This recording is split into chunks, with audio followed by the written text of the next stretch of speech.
to present this competition. The idea of the competition is to, for anyone that identify a social problem, you can come up with a good solution that's financially sustainable and produce some public good.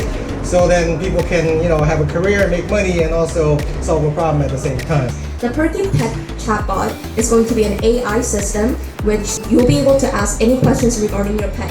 And also it will offer you a televet health session. These televets will be able to refer the clients to a specialist or even to an emergency room if necessary. The kids in this city, in the city of Philadelphia, from K through 12, are being subject to airport-like security screenings as they walk into school every day. Kid-friendly security systems considers what type of impact security system screening has on the developmental brain.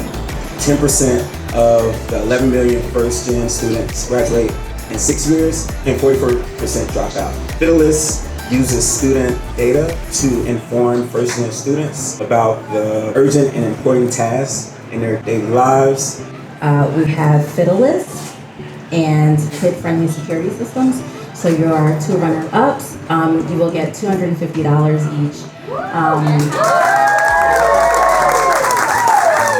The winner is Perky Pets. You win $1,000.